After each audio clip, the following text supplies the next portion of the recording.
So I realize I've been doing all this talking and telling you that I created this bill, but I don't think I've told you much about it.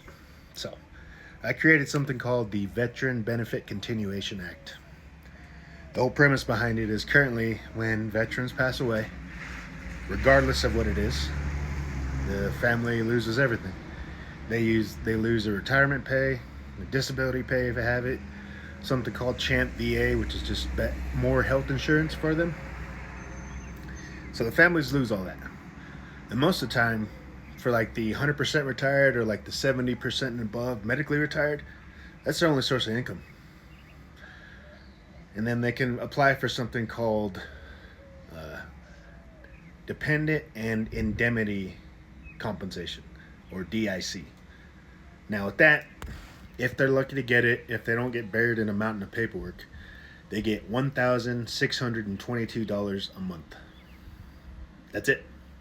That is all they get. That's the thank you they get for being loyal and standing by their veteran's side through their entire time in the military. And you know, there's been at least 30,000 veterans who have lost to suicide.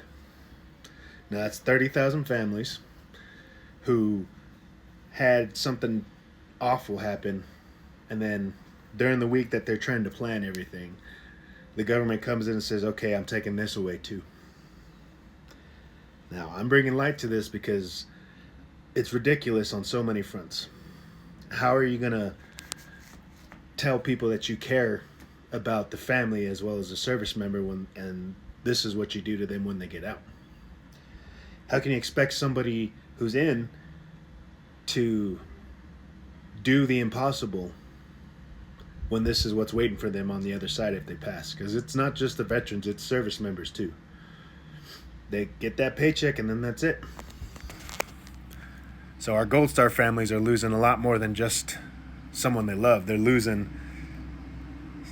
something that they rely on. And lastly, how can you expect anybody to join? If they know this, they know that, hey, if something were to happen to you, sorry to your family, but that's just the way it is. And there's people who tell me, well, you know, the administration's American budget cuts and all that. Well, my argument to that is this veteran was already going to get paid for this, for their natural life.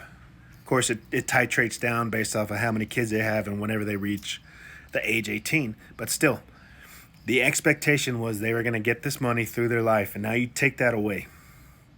Hell, one of the best leaders I know, his family, they literally had it taken away right after he died. How is that fair? How does that make sense? So, what I'm asking of you now is there's a petition I did on change.org. It's called the Veterans Benefit Continuation Act. Search that up. And I want you to sign it. And I want you to share it. And I want you to follow me. And I want you to share this video because this is not right. We're putting way too much effort into everything else when we're leaving behind so many veterans and so many families just because they're a piece of equipment that we didn't need anymore.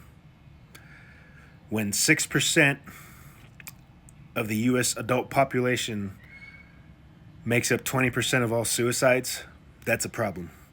And when that 6% of all the adult U.S. population makes up 11 to 13% of the homeless community, that's a problem. When people can't trust the mental health you give because they don't feel seen or heard, or they're on some stupid rotation of therapists every other week, that's a problem. So share this, follow me, help me grow so I can get this message out. I want to grow so that our brothers and sisters out there feel seen, feel heard, and we can actually make a change. Once again, it's the Veteran Benefit Continuation Act. Thank you if you've made it this far, and I'll see you tomorrow.